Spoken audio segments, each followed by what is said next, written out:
Ukraine में अभी कुछ अविश्वसनीय हुआ है। इतिहास रच दिया गया है क्योंकि यूक्रेनी लेपर्ड 2 A6 टैंक के दल ने अभी अभी एक ऐसा निशाना साधा है जो संभव नहीं होना चाहिए था। और इतना ही नहीं, यूक्रेन के एक हिस्से में एक नई अजेय मारक मशीन तैनात है जैसी रूस की सेना ने पहले नहीं देखी। इसे रोकने के लिए कई ड्रोन भेजे गए लेकिन सब विफल रहे।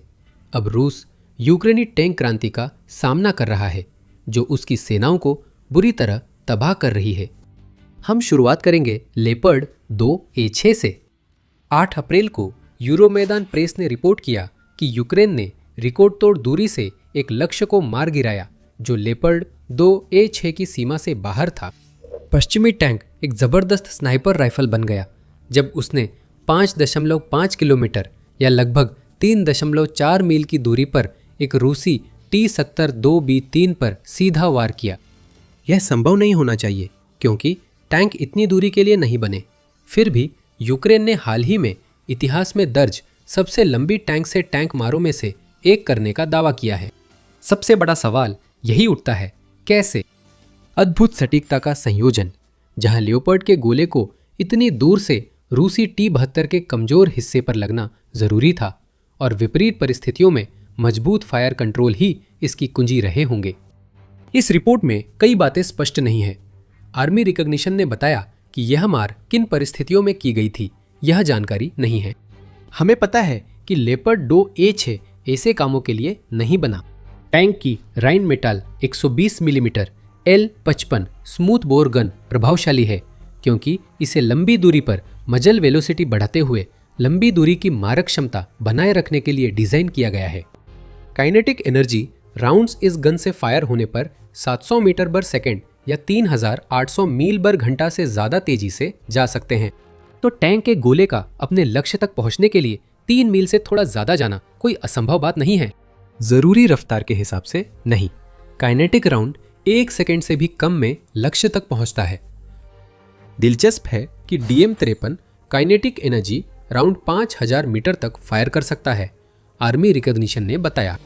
ये यूक्रेन की रिकॉर्ड स्ट्राइक से सिर्फ 500 मीटर कम है, जिससे यूक्रेन का दावा और विश्वसनीय लगता है। हालांकि रेंज और स्पीड ऐसी स्ट्राइक में एकमात्र बाधा नहीं है, बाकी चीजें भी सही जगह होनी चाहिए। टारगेट धीमा या स्थिर हो। T-72 में यह संभव है। अगर रूसी टैंक चल भी रहा हो, DM-53 राउंड को उस तक पहुंचने में लगभग 1 सेकंड लगेगा, जिससे उसकी चाल ज्यादा मायने नहीं रखेगी। इस तरह के हमले को संभव बनाने के लिए जो तालमेल चाहिए वह कहीं ज्यादा चुनौतीपूर्ण है। यूक्रेन के लियोपर्ड 2 A6 चालक दल इतनी दूरी से रूस के T-72 को नहीं देख सकते थे। इस हमले के लिए कुछ और जरूरी था। वो चीज शायद ड्रोन रहे होंगे। ऐसे हमले को अंजाम देने के लिए, खासकर जब यूक्रेन ने कथित तौर पर एक रूसी टैंक के खिलाफ सीधा फ्रंटल किल हासिल किया है, तो गोली चलाने से पहले बहुत सारा काम करना पड़ता है। T-72 के कमजोर हिस्से जैसे टर्रेट रिंग, मैंटलेट और लोअर ग्लेसेस को उजागर कर सही दिशा में रखना होगा ताकि यूक्रेन के लेपर्ड 2 A6 टैंक की काइनेटिक राउंड उसे निशाना बना सके। यह सिर्फ रूसी टैंक को ढूंढकर दूर से मारने का मामला नहीं है। लक्ष्य पर तब तक नजर रखनी पड़ी जब तक वो खुद को इस तरह से नहीं रख लेता कि यूक्रेन पूरी आत्मविश्वास के साथ फायर कर सके कि वो निशाने पर लगेगा। यहीं पर ड्रोन की भूमिका आ सकती है। सबसे संभावित तरीका जिससे यूक्रेन ने यह निशाना साधा वो ये था कि टोही ड्रोन T-72 के ऊपर आसमान में मंडरा रहे थे, जिसे यूक्रेन ने निशाना बनाने का दावा किया है। उन ड्रोन के ऑपरेटर रूसी टैंक की स्थिति पर खुफिया जानकारी इकट्ठा कर रहे होंगे और यह सारी जानकारी लियोपर्ड 2 A6 के क्रू तक पहुंचानी जरूरी थी। उस क्रू के पास कम से कम कुछ उपयोगी उपकरण तो हैं। लियोपर्ड 2 A6 में उन्नत फायर कंट्रोल और साइटिंग सिस्टम है, जैसे EMES-15 स्टेबलाइज्ड गनर साइट, जो थर्मल इमेजिंग व लेजर रेंज फाइंडर से किसी भी परिस्थिति में लक्ष्य पहचानती है। यहाँ बहुत लंबी दूरी एक समस्या थी, लेकिन जब ड्रोन ऑपरेटर डेटा भेज रहे थे तो टारगेट एक्विजिशन टूल्स दूर से निशाना साधने के लिए इस्तेमाल हो सकते थे, जहां टैंक क्रू मुश्किल से देख पाता था। लेओपार्ड 2 A6 का फायर कंट्रोल सिस्टम भी मददगार रहता। वह सिस्टम दूरी, गोला बारूद, पर्यावरण, हवा, वाहन की ऊंचाई और बैरल के घिसाव को मिलाकर गणना करता है, जिससे क्रू को 3 किलोमीटर तक पहले ही शॉट में सटीक निशाना लगाने की संभावना मिलती है। यूक्रेन का दावा है कि उसने 2.5 किलोमीटर और जोड़ दिए हैं। उसके टैंक क्रू को राउंड की वेग और ऊर्जा में कमी का हिसाब रखना पड़ता, और हो सकता है कि ड्रोन ऑपरेटरों से जुटाए गए डेटा ने उन समस्याओं को दूर करने में अहम भूमिका निभाई हो जो इतनी लंबी दूरी पर टैंक राउंड से लक्ष्य पर वार करने की कोशिश में सामने आती हैं। इसमें से ज्यादातर बातें अनुमान पर आधारित है। दावे के अलावा यूक्रेन ने यह नहीं बताया है कि उसके लेपर्ड 2A6 ने यह शॉट कैसे मारा, जिससे हमें एक बड़ा पेच मिलती है। इस वीडियो के बनाए जाने तक यूक्रेन के इस रिकॉर्ड तोड़ शॉट के दावे का समर्थन करने के लिए कोई सेंसर डेटा या तस्वीरें मौजूद नहीं है। इसका मतलब ये नहीं कि डेटा उपलब्ध नहीं है। हो सकता है यूक्रेन ने हमला किया हो, लेकिन जानकारी साझा नहीं की ताकि हमला कैसे किया ये राज न खुले। जब तक जानकारी नहीं मिलती, हम सिर्फ अनुमान लगा सकते हैं कि यूक्रेन ने हमला कैसे किया। हम यह भी अनुमान लगा सकते हैं कि इसका क्या मतलब है और रूस के लिए असली समस्या आ रही है। यूक्रेन ने लियोपार्ड 2A6 टैंक से लंबी दूरी की स्ट्राइक की रिपोर्ट की है और अब वह पुरानी लियोपार्ड 1A5 टैंकों को अस्थायी तोपों में बदल रहा है, जो 5.5 किलोमीटर से ज्यादा दूरी पर टारगेट को मार सकती है। 7 अप्रैल को डिफेंस एक्सप्रेस ने बताया कि यूक्रेन कुछ लियोपार्ड 1A5 टैंकों को सेल्फ प्रोपेल्ड होवित्जर में बदल रहा है, जिनकी रेंज 12 किलोमीटर या 7.45 मील है। आउटलेट ने बताया कि नए बैरल से रेंज 18 किलोमीटर या 11 मील से ज़्यादा हो सकती है। ये रूस के लिए एक बड़ी समस्या है, खासकर जब यूक्रेन रिपोर्ट करता है कि जर्मन निर्मित टैंकों में इतनी सटीकता है कि वे उन लक्ष्यों को 3 या 4 गोलों में नष्ट कर सकते हैं, जबकि रूस के सोवियत युग के समकक्ष टैंकों को ऐसा करने में 7 गोले तक लगते हैं। एक बार फिर हम देख रहे हैं कि यूक्रेन अपने टैंकों का इस्तेमाल उन उद्देश्यों के लिए कर रहा है जिनके लिए वे मूल रूप से बनाए नहीं गए थे। लेपर्ड 2A6 को दुश्मन के टैंकों पर 5.5 किमी दूर से सीधे निशाना नहीं लगाना चाहिए था, और एक लेपर्ड AK5 जिसमें उसका स्टैंडर्ड 105 मिलीमीटर L7 गन है, उसे उस तरह की अप्रत्यक्ष फायरिंग के लिए नहीं बनाया गया था जैसा कि यूक्रेन अब उस टैंक का इस्तेमाल कर रहा है। रूस के खिलाफ अपनी रक्षा में यूक्रेन के लिए हमेशा से ही नवाचार ही सबसे बड़ा हथियार रहा है। इस देश में ये क्षमता है कि वह पश्चिमी उपकरणों की उन खूबियों को पहचान सके जो उसे मिल रहे हैं, जिन्हें उन उपकरणों के निर्माता ने भी नहीं सोचा था। यूक्रेन को लेपर्ड टैंकों को अप्रत्यक्ष फायर हथियार बनाने में पश्चिमी साझेदार मदद कर सकते हैं। 19 मार्च को TCH ने बताया कि बेल्जियम ने लेपर्ड 1A5 BE टैंकों की खेप भेजी है, जिसकी घोषणा अप्रैल 2025 में हुई थी। इन टैंकों में कोक्करेल 3105 टर्रेट, जिसमें कोक्करेल HP गन लगी है, जो छिपे स्थान से अप्रत्यक्ष फायर कर सकती है। क्या ये वही लेपर्ड टैंक है जिन्हें डिफेंस एक्सप्रेस के मुताबिक यूक्रेन अभी अस्थायी तोपखाने के तौर पर इस्तेमाल कर रहा है? ये संभव है। रूस के लिए इनमें से कोई भी खबर अच्छी नहीं है। अगर यूक्रेन इस स्थिति में पहुंच गया है कि वह टैंकों को दूसरे टैंकों से उन दूरियों पर मार गिरा सकता है जिनका अब दावा किया जा रहा है, तो रूस के लिए यह एक समस्या है। उसके टैंक यूक्रेन में सुपरस्टार नहीं बने हैं। एंटी टैंक हथियारों, बारूदी सुरंगों और ड्रोन के संयोजन ने 10 अप्रैल तक रूस को 11,848 टैंकों की क्षति पहुंचाई है। रूस को ये नहीं चाहिए कि यूक्रेन उन हथियारों के जखीरे में टैंकों को भी शामिल करने का तरीका निकाल ले जिनसे वो रूसी बख्तरबंद वाहनों को नष्ट कर रहा है। आखिरकार ऐसा नहीं है कि रूस अपने खोए हुए टैंकों की भरपाई करने में अच्छा काम कर रहा है। डेविड हैमलिंग ने फरवरी में फोर्ब्स के लिए आई एक रिपोर्ट में बताया कि रूस का दावा है कि उसने अपने कथित तौर पर दुनिया में सबसे आगे माने जाने वाले T-90M टैंकों का वार्षिक उत्पादन बढ़ाकर 250 कर दिया है। साधारण गणित से स्पष्ट है कि यह उत्पादन दर सालाना लगभग 3000 के नुकसानों की भरपाई के लिए काफ़ी नहीं है। अगर UVZ, रूस का सरकारी टैंक निर्माता, आंकड़ों में हेरफेर कर रहा है और सालाना 100 से भी कम टैंक बना रहा है, तो रूस के लिए समस्या और बढ़ जाती है। यूक्रेन का दावा है कि वह टैंकों से टैंक मार सकता है। रूस T सीरीज के उन टैंकों को बदलने की स्थिति में नहीं है जिसे यूक्रेन इतनी दूर से मार रहा है कि वो खतरे को देख भी नहीं सकता। और इन सब के बावजूद रूस के लिए हालात और भी खराब हो जाते हैं। यूक्रेन में एक और घटना ने पुतिन की सेना को चौंका दिया और यूक्रेन को अपने टैंकों को अस्थायी तोपखाने में बदलने में मदद की। यूक्रेन के टैंक अब रक्षात्मक दैत्य बन रहे हैं। हम बताएंगे ये कैसे हो रहा है। पहले याद दिला दे, आप द मिलिट्री शो देख रहे हैं। अगर आपने अभी तक सब्सक्राइब नहीं किया है तो अभी बटन दबाने का सबसे अच्छा समय है, ताकि आप कभी भी कोई वीडियो मिस न करें। एक सवाल है, एक टैंक बनाम 52 ड्रोन का नतीजा क्या होता है? अगर आपने कहा नष्ट हुआ टैंक, तो युद्ध में ज्यादातर समय आप सही होते। युद्ध में टैंकों की भूमिका पीछे जाने की एक वजह यह है कि ड्रोन उन्हें निष्क्रिय करने में बेहद असरदार साबित हुए हैं। हालांकि यूक्रेन ने एक बार फिर खेल को बदल दिया है। अब जवाब है, 52 ड्रोन तबाह हो चुके, एक टैंक अभी भी फायर कर रहा है। सोचिए, किस टैंक ने 52 ड्रोन हमले के बाद भी खुद को बचाया? वो एक लेपर्ड है।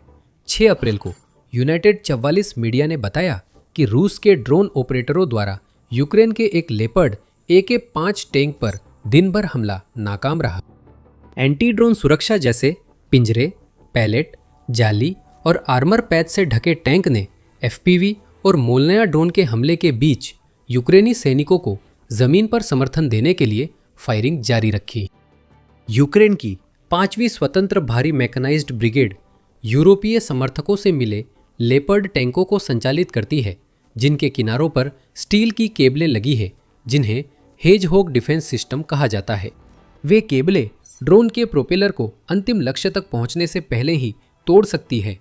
ड्रोन फिर भी फट जाता है, लेकिन वह टैंक से संपर्क किए बिना ही फटता है, जिससे टैंक को एक और दिन लड़ने और गोलीबारी करने का मौका मिल जाता है। यूक्रेन का संशोधित लेपर्ड टैंक इतनी देर तक फायर झेल सका कि ऑपरेटर छिपे रह सके, जबकि रूस उन्हें बाहर निकालना चाहता था। यह कमी थी कि यूक्रेन का ड्रोन नष्ट करने वाला लेपर्ड टैंक हिल नहीं रहा था। लेकिन यह भी उतनी बड़ी समस्या नहीं है जितना आप सोच सकते हैं। जैसा बताया था, यूक्रेन अपने कई लेपर्ड AK-5 टैंकों को अस्थायी तोपखाने इकाइयों में बदल रहा है। यह मुख्य उद्देश्य टैंक को छुपाकर रूसी ठिकानों पर बार बार फायर करना है, न कि गति। जब यह लक्ष्य एक ऐसे लेपर्ड टैंक से हासिल किया जा सकता है जिसमें इतनी सारी सुरक्षा लगी हो कि रूस उसे ड्रोन से नष्ट नहीं कर पाए, तो आपको विनाशकारी नतीजे मिलते हैं। रूस के ठिकाने टैंक फायरिंग से नष्ट होते हैं। यूक्रेन लेपर्ड टैंक सुरक्षित रखता है और रूसी रक्षा पंक्तियां टूटते ही उसे दूसरी जगह भेजेगा। रूस ने कभी ये नहीं सोचा था। यूक्रेन में अपने टैंकों को 4 साल तक नष्ट करने के बाद पुतिन की सेना ने सीखा कि टैंक अब युद्ध बदलने वाले हथियार नहीं रहे। फिर भी यूक्रेन लगातार उस तकनीक के नए इस्तेमाल खोज रहा है जिसे उसने अप्रचलित करने की धमकी दी थी। टैंकों का अब वैसे इस्तेमाल नहीं हो रहा है जैसा टैंकों का इस्तेमाल होना चाहिए। वे अब लंबी दूरी के स्नाइपर किलर बन गए हैं, ऐसी तोपें जो दुश्मन की पोजीशन पर जबरदस्त मारक क्षमता दिखा सकती हैं, और ऐसे रक्षात्मक दैत्य बन गए हैं जो रूस को अपने ड्रोन की सप्लाई खत्म करने के लिए मजबूर कर सकते हैं, जबकि खुद पर एक भी खरोच नहीं आती। टैंक की रणनीति बदल चुकी है और यूक्रेन कई तरीकों से इस बदलाव को स्थायी बनाने की कोशिश कर रहा है। आइए वापस आते हैं कि यूक्रेन ने अपने लेपर्ड 2 A-6 टैंक के साथ क्या हासिल करने का दावा किया है। अगर 5.5 किलोमीटर की स्ट्राइक की पुष्टि होती है तो यह दिखाता है कि यूक्रेन अपने उपकरणों की सीमाएं नई ऊंचाइयों तक ले जा सकता है। लंबी दूरी से किए गए ऐसे हमले युद्ध में बड़ा बदलाव नहीं लाती। ड्रोन अभी भी वे मुख्य टैंक विध्वंसक होंगे जिन्हें यूक्रेन तैनात करेगा। यूक्रेन के पास लेपर्ड टैंक होना जो इतनी दूरी और सटीकता से रूसी बख्तरबंद गाड़ियों को निशाना बना सकते हैं, फायदेमंद है। ये इस बात को भी उजागर करता है कि यूक्रेन युद्ध के मैदान के विभिन्न हिस्सों में डेटा साझा करने के नेटवर्क बनाने में कितना प्रभावी हो गया है। अगर हमारा विश्लेषण सही है और ड्रोन शामिल थे, तो यूक्रेन द्वारा टैंक गिराने का यह रिकॉर्ड दिखाता है कि युद्ध में वह रियल टाइम डेटा जुटाने में कितना सक्षम हो गया है। ये हमला अपने आप में असाधारण था। ये शायद केवल एक बार की घटना हो सकती है। यूक्रेन की सेनाओं की बेहतर संचार क्षमता रूस के लिए बड़ी समस्या है, खासकर जब पुतिन की सेनाएं स्टारलिंक तक पहुंच खोने और टेलीग्राम ऐप पर पुतिन की सख्ती के कारण संचार समस्याओं से जूझ रही हैं। यूक्रेन के प्रभावी बख्तरबंद टैंकों के उभरने और उनके इस्तेमाल से रूस की टैंक संबंधी चिंताएं बढ़ रही है। कई वर्षों तक यूक्रेन और रूस द्वारा बनाए टर्टल टैंकों का मजाक उड़ाया गया, क्योंकि उन पर लगे कोक केज ड्रोन और एंटी टैंक रॉकेट हमलों को रोकने में बेअसर माने जाते थे। उन टर्टल टैंकों को भारी भरकम और धीमे समझा जाता था, जिन्हें आमतौर पर अपनी जगह पर पहुंचने से पहले ही नष्ट कर दिया जाता था, क्योंकि उनकी अतिरिक्त बख्तरबंदी उन्हें इतना धीमा बना देती थी कि वे उन हथियारों से बच नहीं पाते थे जिनसे वह बख्तरबंदी उन्हें बचाने के लिए लगाई गई थी। यूक्रेन ने सारी आलोचनाओं को खारिज कर आसान हल निकाला, जिससे हम हैरान हैं कि पहले किसी ने ऐसा क्यों नहीं किया। अगर टर्टल टैंक अच्छी तरह से चल नहीं सकते तो उन्हें बिल्कुल भी मत चलाओ। इसके बजाय उन टैंकों को एंटी ड्रोन सुरक्षा से लैस करो और साथ ही यह भी सुनिश्चित करो कि टर्रेट्स इतनी घूम सके कि टैंक दूर के लक्ष्यों पर हमला करने में सक्षम रहे। यही हमने लियोपर्ड 1A5 के साथ देखा, जिसने 52 ड्रोन हमलों को झेला। यूक्रेन अपने M1A1 एब्राम्स टैंकों को जानबूझकर धीमे रक्षात्मक दानवों में बदल रहा है। अब्राम्स के चालक दल अपने टैंकों पर भारी सुरक्षा लगाए जाने के बावजूद अभी भी अपने टर्रेट्स पर नियंत्रण बनाए रखते हैं। ये उन्हें आगे बढ़ने और रूसी ठिकानों पर हमला करने की अनुमति देता है, जिससे अर्धगतिशील अस्थायी तोपखाने की फायरिंग का एक तत्व जुड़ जाता है, जो अब यूक्रेन के संशोधित लियोपर्ड 1A5 टैंकों द्वारा प्रदान की जा सकने वाली स्थिर लंबी दूरी की फायरिंग के साथ मिलकर काम करता है। यूक्रेन ने ऐसे आधुनिक युद्ध में इन टैंकों के इस्तेमाल के कुछ नए तरीके निकाले हैं, जिसने टैंकों को लगभग अप्रासंगिक बना दिया है। ये सिर्फ लंबी दूरी की फायरिंग और स्मार्ट संशोधनों तक सीमित नहीं है। 2 अप्रैल की एक रिपोर्ट में बिजनेस इनसाइडर ने खुलासा किया कि यूक्रेन ने अपने टैंक क्रू प्रशिक्षण को भी अपग्रेड किया है, खासकर उन क्रू के लिए जो देश के लेपर्ड 2A4 मुख्य युद्धक टैंकों को संचालित करेंगे। अब यूक्रेन अपने प्रशिक्षण का हिस्सा बनाते हुए मिक्स्ड रियलिटी हेडसेट्स का इस्तेमाल कर रहा है, जिससे देश नए टैंक ऑपरेटरों को बिना टैंक के अंदर गए ही प्रशिक्षण दे सकता है, जिनका वे इस्तेमाल करेंगे। प्रशिक्षण ऑपरेटर के कुर्सी पर बैठकर वर्चुअल रियलिटी हेडसेट पहनने पर भी हो सकता है। अब यूक्रेन के पास 39 वर्चुअल रियलिटी सिस्टम है, जो नॉर्वेजियन कंपनी फाइंड रियलिटी ने $8.45 मिलियन के सौदे में दिए हैं। यह रकम खर्च तो ज्यादा है, लेकिन यूक्रेन इससे कहीं ज्यादा वसूल कर लेता है। मिक्स्ड रियलिटी ट्रेनिंग में यूक्रेन के ऑपरेटर्स बिना असली गोला बारूद के टैंक फायर करना सीख सकते हैं। उन्हें अपने टैंकों को चलाना भी नहीं पड़ता, जिससे यूक्रेन के बख्तरबंद वाहनों पर घिसावट कम होती है और इसके साथ ही रख रखाव की लागत भी घट जाती है। इस तरीके का एक और फायदा ये है कि यूक्रेन अपने टैंकों को तब तक छुपा कर रख सकता है जब तक उन्हें मिशन के लिए जरूरत न हो। प्रशिक्षण के लिए इस्तेमाल किया गया टैंक एक निशाना बन जाता है। मिश्रित वास्तविकता प्रशिक्षण के साथ यूक्रेन यह सुनिश्चित करता है कि वे निशाने गायब हो जाएं।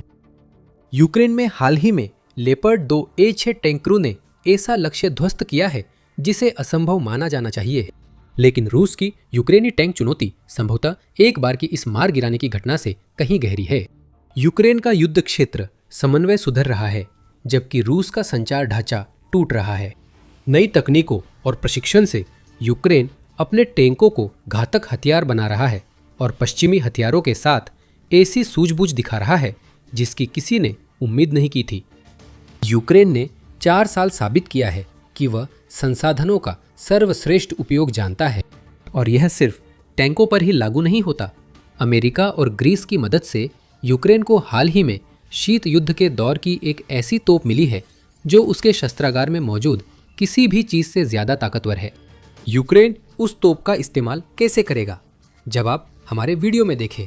अगर आपको ये वीडियो पसंद आया हो तो द मिलिट्री शो को सब्सक्राइब करें, ताकि रूस के खिलाफ युद्ध में यूक्रेन की नई उपलब्धियों पर हमारी कवरेज मिस ना करें। देखने के लिए धन्यवाद।